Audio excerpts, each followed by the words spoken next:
ये जो एनिमे हम सब लोग रोज देखते हैं वो ऊपर से तो बहुत ही ब्यूटीफुल एंड फन होती हैं, बट इस ब्यूटी के पीछे एक पूरी दुनिया छिपी है जो स्टूडियोज नहीं चाहते कि तुम्हें पता चले। अंडरपेड एनिमेटर्स, बैंड एपिसोड्स और एक ऐसी ट्रेजेडी जिसे छुपाने के लिए पूरी इंडस्ट्री ने ताकत लगा दी थी। और ऐसे ही बहुत सारे डार्क सीक्रेट्स हैं जो कि हम आज की वीडियो में धीरे धीरे करके कवर करेंगे, जैसे जैसे हम एनिमे इंडस्ट्री के आइसबर्ग में डीप डाइव करेंगे। तो वीडियो पूरी देखना, क्योंकि इस वीडियो के बाद तुम्हारा एनिमे को देखने का एकदम नजरिया बदल जाएगा।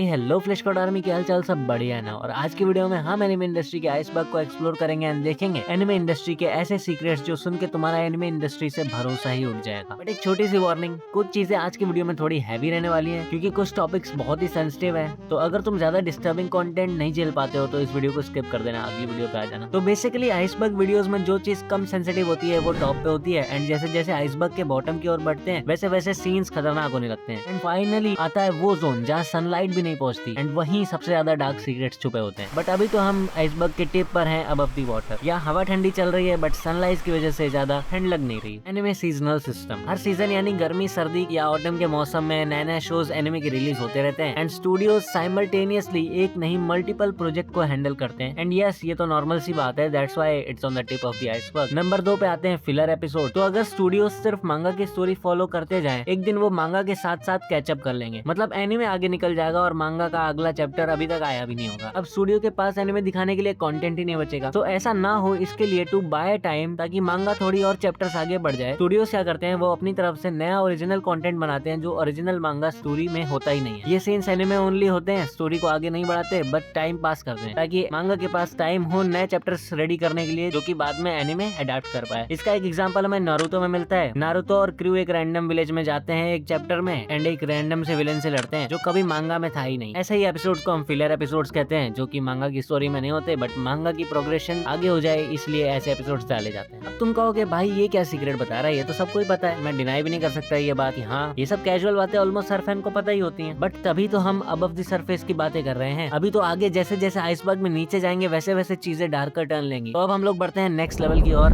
बेलो द सरफेस। एंड फाइनली हमने समुद्र में डुबकी मार ली है एंड हम शैलो वाटर्स में आ गए। यहाँ सनलाइट तो है, बट पानी के नीचे टेम्परेचर ऑलरेडी गिरना चालू हो चुका है। Animator burnout and crunch culture, ये one of the best kept secret है एनिमे इंडस्ट्री का, जो ऑलमोस्ट हर एक स्टूडियो अवॉइड या डिनाई करता है। मोस्ट ऑफ एनिमे स्टूडियोज की डेडलाइंस इतनी टाइट होती है कि एनिमेटर्स को कभी कभी दिन में 12 से 15 घंटे काम करना पड़ सकता है, एंड ये क्रंच कभी कभी महीनों तक खींच जाता है। इमेजिन करो कि तुम सुबह उठो, काम पे जाओ, शाम को काम से आओ, एंड तुम्हें थोड़ा सा ही आराम मिले, एंड अगले दिन तुम्हें दोबारा काम पे बुला लिया जाए। मतलब दिन में और कुछ कर ही नहीं पा रहे, सिर्फ काम ही काम है। ऐसी ही लाइफ बहुत सारे एनिमेटर्स की बन जाती है ड्यूरिंग द क्रंच पीरियड। एक रीसेंट स्टडी के मुताबिक Japanese animators 225 hours a month काम करते हैं व्हेन कंपेयर टू जापान का नेशनल एवरेज जो कि है 163 आवर्स अ मंथ। एंड ये ओवरवर्क कितना एक्सट्रीम होता है कि जापान में इसके लिए एक अलग से वर्ड बनाया गया है विच इज कॉल्ड कारोशी, जिसका लिटरल मीनिंग होता है ओवरवर्क से होने वाली मौत। एंड इसका सीधा असर हमें स्क्रीन पर दिखता ही है जब एनिमेशन क्वालिटी ड्रॉप होने लग जाती है। तो जब हम लोग कभी कभी एनिमेशन क्वालिटी ड्रॉप होने की वजह से स्टूडियोज को ट्रोल करते हैं, तब ये चीज मोस्टली लोग इग्नोर कर देते हैं कि इसका मेन रीजन कंटिन्यूअस क्रंच की वजह से होने वाला बर्न आउट हो सकता है। नेक्स्ट सीक्रेट जो आइसबर्ग के इस लेवल पे आता है वो है लो पे फॉर एनिमेटर्स। ये भी वाइडली रिपोर्टेड फैक्ट है कि entry level animators, specially in between animators, बहुत ही लो पे पर सारा वर्क हैंडल करते हैं। हम सबको ऑलमोस्ट जापान के वर्क कल्चर के बारे में पता है, एंड एनिमेटर्स इस टॉक्सिसिटी के सबसे बड़े विक्टिम्स होते हैं। According to the numbers, entry level animators जो लोग फ्रेम बाय फ्रेम ड्राइंग करते हैं, उनकी सैलरी अराउंड होती है 1.6 lakh to 1.7 lakh rupees per year, जो कि बहुत ही कम है। अगर तुम इंडिया के फ्रेमवर्क से भी देखो, यहाँ पे भी नॉर्मल सैलरी 3 से 4 लाख पर एनम तो हो ही जाती है। एंड 2023 में हुए एक सर्वे के अकॉर्डिंग तो 20 से 24 ईयर के एज ग्रुप में आने वाले एनिमेटर्स की एवरेज सैलरी जापान की नेशनल एवरेज से 20% कम थी। तो इमेजिन करो तुम अपना सारा टाइम एनिमेशन कर रहे हो, उसमें पूरा तुम्हारा पैशन है, तुम दिल से एनिमेशन बना रहे हो, पूरे पैशन से वो काम कर रहे हो, बट एंड में तुम्हें सर्वाइव करने के लिए 4 काम करने पड़ रहे हैं। जहाँ पर तुम जिस कंपनी के लिए एनिमे बना रहे हो वो एक्चुअली में बिलियंस ऑफ डॉलर्स की अर्निंग कर रही है, एंड बड़े बड़े सीईओज की जेब में करोड़ों रुपए जा रहे हैं। 2024 की यूएन रिपोर्ट ने जापान के एनिमे इंडस्ट्री को एक्सेसिव आवर्स, लो पे एंड वर्कर एक्सप्लॉयटेशन के लिए कंडेम तक किया था। तो देख ही सकते हो तुम लोग, सरफेस के नीचे आते ही चीजें ट्विस्टेड होने लगी हैं। बट अभी तो जो मैंने बताया है वो टिप ऑफ द आइसबर्ग है, एंड इसके नीचे लेवल्स पे ऐसी ऐसी बातें हैं जो तुम्हारा दिमाग हिला कर रख देंगी। तो नेक्स्ट जोन की ओर बढ़ते हैं। Middle iceberg. अब हमने शैलो वाटर्स से नीचे जाके डीप वाटर्स में एंट्री मार ली है। यहाँ पर सनलाइट तो आती है बट काफी कम एंड टेम्परेचर्स तो ऑलरेडी बहुत ज्यादा गिर चुके हैं। एक एनिमे एपिसोड जिसने 700 बच्चों को हॉस्पिटल पहुंचा दिया।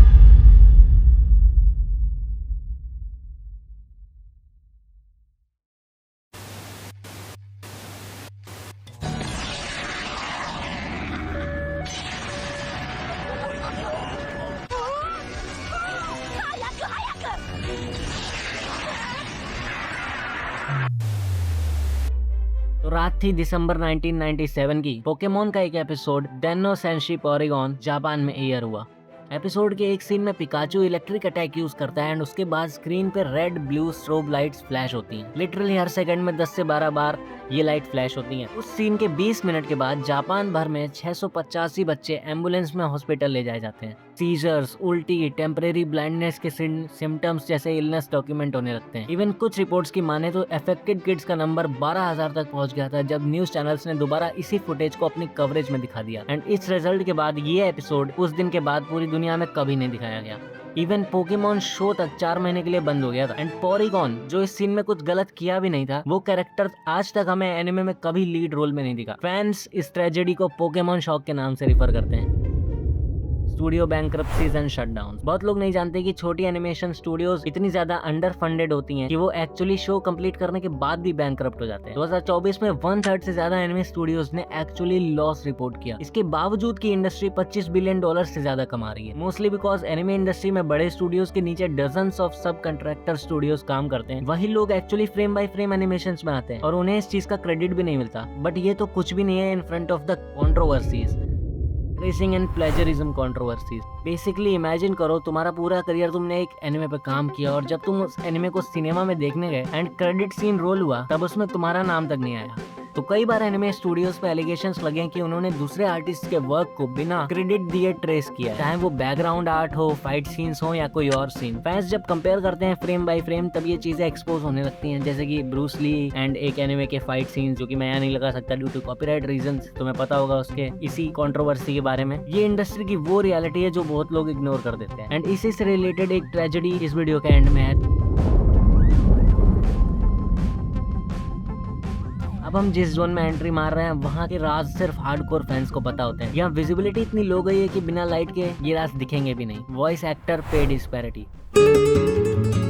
अब इमेजिन करो तुम एक अच्छे वॉइस एक्टर हो, तुम्हारी वॉइस अच्छी है, तुमने एक एनिमे के लिए वॉइस दी और तुम सिलेक्ट हो गए एंड तुम्हें उस एनिमे में एक अच्छे रोल के लिए वॉइस एक्टिंग करने का मौका मिल रहा है। वो एनिमे बहुत फेमस हो जाती है, एंड में तुम्हारी आवाज को पूरी दुनिया को पता है बट तुम्हारा घर ही नहीं चल रहा है क्योंकि तुम्हें इतना कम पे मिल रहा है। ऐसा ही केस एनिमे के बहुत सारे वॉइस एक्टर्स के साथ रहता है। जापान में वॉइस एक्टर्स जिन्हें सेयू बोलते हैं, उनकी पे स्ट्रक्चर मॉडर्न ना होकर एक बहुत ही पुराने सिस्टम पर वर्क करती है। And most voice actors specially जो अभी न्यू इंडस्ट्री में आए हैं, उनको अपने वर्क के लिए इतना कम पेमेंट मिलता है कि वो सर्वाइव नहीं कर पाते। इवन दो उनकी वॉइस कई बार पूरी एनिमे की आइडेंटिटी बन जाती है, फिर भी उन्हें उसके बदले में इतना कम पैसा मिलता है कि वो सर्वाइव ही नहीं कर पाते। एंड ऐसा ही केस था एक वॉइस एक्टर यूमिको शिबाता का। इन वॉइस एक्टर की स्टोरी ब्लूमबर्ग ने कवर करी थी। ये बहुत बड़ी बड़ी एनिमेज में फेमस कैरेक्टर्स की वॉइस एक्टिंग कर चुकी थी। यहाँ तक एनिमे फैंस इनकी आवाज सुनते ही रिकॉग्नाइज कर लेते थे, बट इसके बाद भी इनको इतना कम पैसा मिलता था कि सर्वाइव करने के लिए इन्हें रात को क्लब्स में एक्स्ट्रा शिफ्ट्स करनी पड़ जाती थी।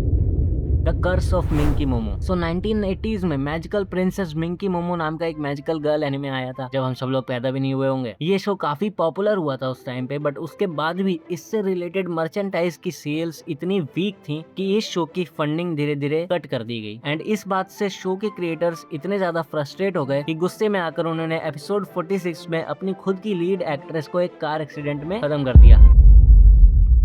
एंड उस जमाने में एक बच्चों के शो के लिए ये बहुत ही ज्यादा शॉकिंग एंड डार्क चीज थी। बट ये कहानी यहीं पे नहीं रुकी, क्योंकि जिस दिन ये फाइनल एपिसोड पहली बार जापानीज टीवीज में एयर हुआ, उस दिन जापान में एक ऐसा अर्थक्वेक आया जिसमें 100 से ज्यादा लोग खत्म हो गए। और यहाँ तक तो लोग कहते कि चलो कोइंसिडेंस ही तो था, लेकिन जब सालों बाद वही एपिसोड एक और बार रीरन हुआ तो उसी वीक में जापान को one of the deadliest earthquake में से एक झेलना पड़ा, जिसमें 6000 से ज्यादा लोगों की मौत हो गई। एंड इस घटना को लोग आज भी the curse of Minky Momo के नाम से जानते हैं। सतोरा the god of death theory. तो गिबली स्टूडियो का नाम सबने सुना है, उस पर मैं एक वीडियो भी बना चुका हूँ। अगर तुमने गिबली स्टूडियो की मूवीज नहीं देखी तो आई बटन पे क्लिक कर लो। लेकिन गिबली स्टूडियोज की एक बहुत ही फेमस मूवी पर एक फैन थ्योरी थी, जिसको खुद गिबली स्टूडियो को सामने आकर कहना पड़ा कि ये फैन थ्योरी सही नहीं है। तो ये फैन थ्योरी कहती है कि टोटोरो एक शिनेगामी है, मतलब कि एक डेथ गॉड, और जो भी कैरेक्टर उसे देखता है वो अपनी डेथ के बहुत करीब होता है या ऑलरेडी मर चुका होता है। बिकॉज फैंस पॉइंट आउट कर चुके थे कि मेई जब मिसिंग होती है और उसका सैंडल पॉन्ड में मिलता है, मूवी कभी क्लियरली नहीं बताती कि एक्चुअली में मेई के साथ क्या हुआ, और फिल्म के लास्ट सीन में 2 सिस्टर्स की शैडो स्क्रीन पे नहीं दिखती। एंड ये थ्योरी इतनी ज्यादा फेमस हो गई थी 2007 में कि गिबली स्टूडियो ने खुद एक ऑफिशियली डिक्लेयर कर दिया कि ये सच नहीं है एंड शैडो सिर्फ एनिमेशन चॉइस थी। बट आज भी काफी फैंस इस थ्योरी को लेजिट मानते हैं। बाकी तुम्हें क्या लगता है कमेंट्स में बताओ। बट अब हम जा रहे हैं सबसे नीचे, the एबिस।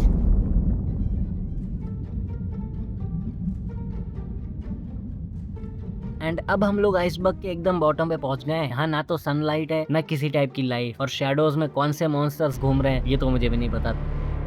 Kyoto animation tragedy. And यहाँ पे जो स्टोरी मैं कवर करने वाला हूँ वो ध्यान से सुनना। जिन लोगों ने इसे कभी पहले नहीं सुना है, ये वीडियो का तुम्हारे लिए सबसे इम्पोर्टेंट पार्ट है। क्योतो एनिमेशन स्टूडियो 1981 में बना था एंड एनिमे इंडस्ट्री में इस स्टूडियो की रेपुटेशन काफी अलग थी। जहां बाकी एनिमेशन स्टूडियोज फ्रीलांसर्स हायर करते थे एंड टाइट डेडलाइंस पे क्रंच करवाते थे, क्योतो एनिमेशन अपने एनिमेटर्स को फुल टाइम एम्प्लॉयज की तरह ट्रीट करता था, proper salary, stability and respect देते थे। ये वही स्टूडियो है जिसने अ साइलेंट वॉइस, हारुहिश सुजुमिया के ऑन जैसी ग्रेट एनिमे दी, जिन्हें फैंस ने बहुत प्यार किया। बट 18 जुलाई 2019 की सुबह इस एनिमेशन स्टूडियो में कुछ ऐसा हुआ जिसने एनिमेशन इंडस्ट्री को हमेशा हमेशा के लिए बदल के रख दिया। वो 18 जुलाई की सुबह हर एक नॉर्मल सुबह की तरह थी। क्योतो एनिमेशन स्टूडियो की बिल्डिंग नंबर 1 में ऑलमोस्ट 70 लोग काम कर रहे थे। उसी समय बिल्डिंग में एक आदमी की एंट्री होती है एंड ये आदमी कोई एम्प्लॉय या वर्कर नहीं था। ये इंसान अपने साथ कुछ बड़ा सा पैकेज कैरी कर रहा था, तो लोगों को लगा शायद कोई डिलीवरी बॉय या कुछ होगा। बट उस पैकेज में कोई डिलीवरी नहीं, 40 लीटर पेट्रोल था। बिल्डिंग के अंदर घुसने के बाद इस इंसान ने वो पेट्रोल बिल्डिंग में गिराना चालू कर दिया एंड जब तक कोई समझ पाता कि ये क्या कर रहा है तब तक आग लग चुकी थी। बिल्डिंग में 3 फ्लोर थे एंड एग्जिट बस एक। यही रीजन था कि आग लगने पर काफी लोग बिल्डिंग के अंदर ही फंसे रह गए। इस अटैक में 36 लोगों की जान गई थी एंड 30 से ज्यादा लोग सीरियसली इंजर्ड हुए थे। इस अटैक को जापान की हिस्ट्री में one of the deadliest mass casualty incidents में गिना जाता है। एंड इन्वेस्टिगेशन में उस आदमी के बारे में एक ऐसी बात सामने आई जो तुम्हें शॉक कर देगी। असल में उस इंसान ने कुछ साल पहले अपने नॉवेल्स क्योतो एनिमेशन में एक राइटिंग कॉम्पिटिशन में सबमिट किए थे एंड वो रिजेक्ट हो गया था। तो उसको ये लगने लगा कि स्टूडियो ने उसकी स्टोरी चुरा ली है एंड इसी चीज का रिवेंज लेने के लिए उसने ये अटैक प्लान किया। बट इस ट्रेजेडी के बाद anime community and international community ने क्योतो एनिमेशन का जो सपोर्ट दिया वो दिखाता है कि animation studios and anime community आपस में कितनी ज्यादा कनेक्टेड है। ये एनिमे कम्युनिटी की एकता दिखाता है। और इससे ज्यादा डिटेल में मैं यहाँ कवर कर नहीं सकता क्योंकि वीडियो ऑलरेडी बहुत लंबी हो गई है और ज्यादा लंबी हो जाएगी। तो तुम्हें इस इंसिडेंट पे एक पूरी वीडियो चाहिए डिटेल्ड, तो कमेंट सेक्शन में मुझे बता देना, क्योंकि पर्सनली मुझे लगता है ये स्टोरी हर एनिमे फैन को पता होनी चाहिए। सिर्फ शॉक वैल्यू के लिए नहीं बट एनिमे के लिए रिस्पेक्ट एंड कनेक्शन बिल्ड करने के लिए। तो फाइनली हमने टिप ऑफ द आइसबर्ग से लेके एबिस तक की जर्नी कंप्लीट कर ली है। एंड तुम्हें इसमें से कौन सा फैक्ट इन स्टोरी सबसे ज्यादा शॉकिंग या ट्विस्टेड लगी वो कमेंट सेक्शन में बता देना। बाकी वीडियो बनाने में बहुत मेहनत लग गई है तो वीडियो लाइक कर दो यार। तुम्हारे एक लाइक से मुझे 100 गुना ज्यादा मोटिवेशन मिलता है नेक्स्ट वीडियो बनाने के लिए। और तुम्हें ऐसी ही आइसबर्ग वाली वीडियो हॉलीवुड के वर्स्ट सीक्रेट्स पे चाहिए तो कमेंट्स में हॉलीवुड लिख देना। चैनल सब्सक्राइब कर लो क्योंकि anime, movies, web series and cinema से related tier list, recommendation and breakdowns इस चैनल पे मैं लाता रहता हूँ हर वेडनेसडे एंड सैटरडे के आसपास। एंड नोटिफिकेशन बेल ऑल पे कर लेना for India's best cinema content. अगर देखना चाहते हो एनिमे कम्युनिटी की 5 एनिमे जो आज भी ओवररेटेड की कंट्रोवर्सी में फंसी हुई हैं तो सामने आ रही वीडियो पे क्लिक कर दो। बाकी मैं मिलता हूँ अगली वीडियो में, तब तक के लिए सायोनारा और बाय।